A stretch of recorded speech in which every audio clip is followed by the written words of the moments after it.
So Eskom executives are currently before the Standing Committee on Public Accounts. They're expected to tell Scopa how they intend to stop the possible nationwide blackouts. It has been a rather interesting conversation. We speak to the former chairperson of Scopa, Mr. Themba Godi, to speak about the significance of the committee. Thank you very much, sir, for availing yourself this afternoon. Perhaps let's start with that, right? In terms of the work of Scopa, why is it so significant as Eskom appears before it this afternoon?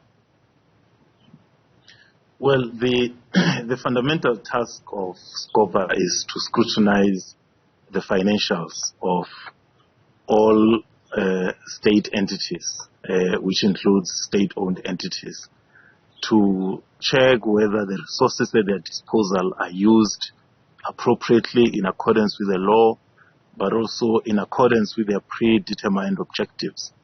And in entities that are struggling, like your Eskom, you need to satisfy Parliament that indeed the debts that you have were incurred lawfully.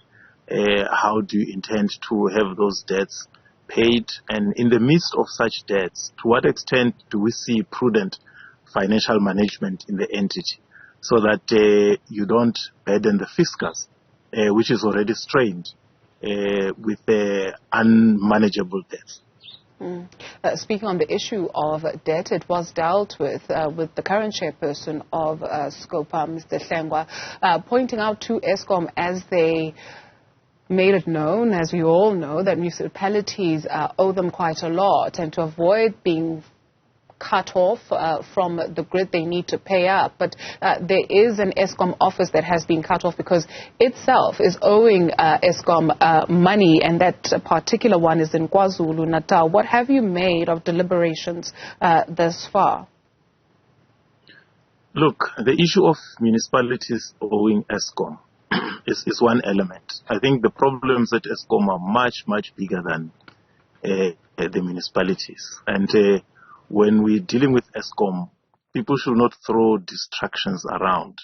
And by so saying, I'm not saying the issue of municipalities owing Eskom is not important.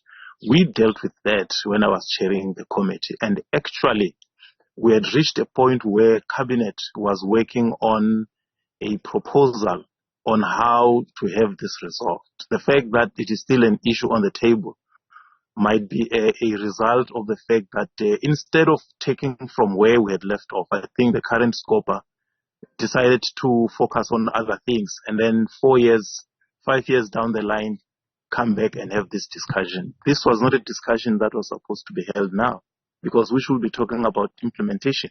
We had actually called all the key errant municipalities from Mpumalanga to your Free State, your Northwest, Gauteng, Eastern Cape, KZN, and they had all acknowledged their debts, and each one were focusing on what are you doing to pay back Eskom, and what is Cabinet doing to ensure that municipalities pay back. So I think it's rather unfortunate that it is an issue that is on the table 5 years since our last conversation on the matter.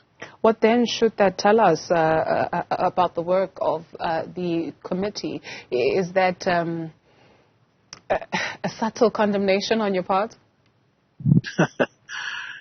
You know, since I left that committee, I have stayed away from making any comments. But seeing that their mandate is coming to an end next year, I may as well say that unfortunately Scopa has become an obscure, almost irrelevant committee because of a variety of factors. I think lack of proper focus, but also the politics that accompany oversight has ensured that the lofty levels at which we had left the committee has actually descended. I mean, when I left, I had a close-out report, which is called a legacy report, where I indicated the work that we've done and even the work that we believe must be followed up by the committee, which included issues around Eskom and even the issues that we're dealing with at Eskom. So if they had picked up from where we had left, because I mean, it has to be a continuum. If you are going to start afresh, start everything anew, then we're going to be starting afresh every 5 years, which is to the detriment of oversight. I must, however, say that in this whole Eskom crisis, Parliament has been very, very absent from the scene. I'm talking here about Scopa, Standing Committee on Finance, the Portfolio Committee on Small Business, the Portfolio Committee on Public Enterprises, the Portfolio Committee on Minerals and Energy. Those are committees, including your economic development. Those are sectors that are affected by what is happening at Eskom. But there has been no concerted joint effort to sit on Eskom and ensure that there is resolution.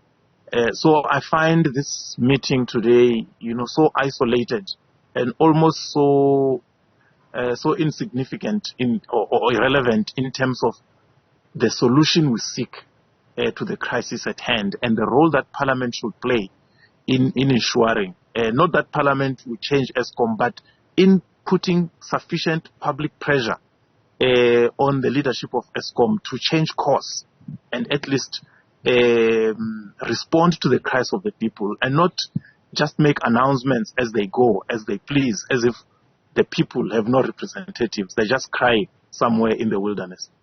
They are maybe not defense, but I struggle to find a similar word. But this is what the Scopa committee has been seized with throughout the course of this morning into the afternoon, to find those answers in the name of the public, going as far as pressing Eskom executives as to when load shedding will end, which is something that the board chairperson then retorted and said perhaps the committee has not had enough time to go through the presentation that Eskom had prepared, because maybe they got that presentation a little bit late, but they are working on something, giving a deadline, if you will, for the first phase at least of March, the 31st of March 2025, to sort of ease load shedding, maybe not end it, but ease it. And so are we not condemning harshly when it comes to this issue? Yes, we hear you talking about, they could have done more, but this is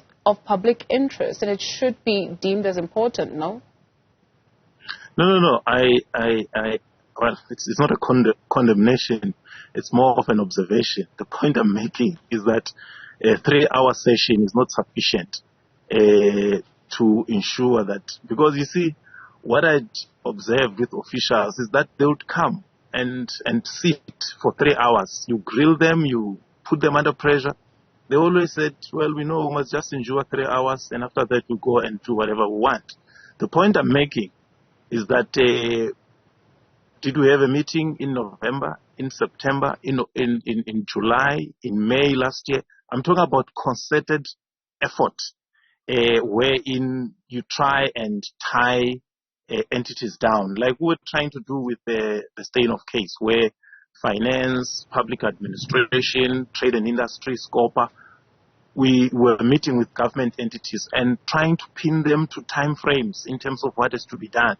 So I'm not going to take, I'm not going to feel that if we're promised something in 2025, which is more than 24 months down the line, that maybe it's going to ease off. And yet the Minister of Finance in Davos said, give us 12 months. It still tells you that sometimes you have officials saying things that you want to hear. The chairperson of Eskom has said we are going to stay with stage 2 and stage 3 for the next 24 hours. So what is it exactly? What is it that the public should believe and know? And why should we endure, blackouts in a country that has sufficient coal, where the president initially said we don't want nuclear because Eskom produces surplus energy? What has happened? When I left, the energy availability factor of Eskom was above 70%, and right now it's hovering in the 50s. What caused the deterioration? What happened? And what was Parliament doing or saying in that particular period? I think that's what I'm talking to, consistency, because we're in a crisis. Eskom affects every sector of the economy and cannot cannot be a once-off engagement. Yeah. Okay, fair enough. Understood. Mr. Mpomagwana, the board chairperson, also spoke of the build program, and he referenced coming to Scopa in 2008 and saying that this was the fourth largest build in the world, and it perhaps talks to the complexity that was underestimated at the time. Are you surprised that this issue was brought up today? Well, you see, for me it's unacceptable to say the job was underestimated. By who and why? Are we saying that people go about building Medupi and Kusile, with blind eyes? No, it cannot be, because the people who are supposed to be running these entities, they are paid handsomely, supposedly to do a good job.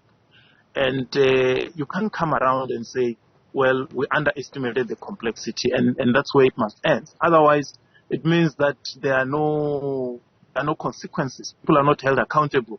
They can all say, well, it was a mistake, we underestimated it, and then we shrug our shoulders and move on. It cannot be. That's why I'm saying you need, when you have a crisis situation like Eskom, you need concerted effort to make sure that you work with them. That's why the issue of the municipalities owing Eskom, we had several meetings, each of which was taking us towards a solution. And the last time we met, Cabinet was in the process of draft. In fact, they already had a draft solution on how municipalities must pay. But I suppose when we left and the minister left, it was just packed away. And here we are, 6 years down the line, it is still an issue. Very quickly for us, sir. So then what are we saying about these oversight bodies of Parliament? Do we need to maybe reimagine how they work or do away with them? Can we afford that? No, we can't do away with oversight. Oversight is a constitutional imperative, but it's also a logical imperative that when people are given resources to utilize, there must be accountability. I said in my presentation at Zondo that oversight is a political function.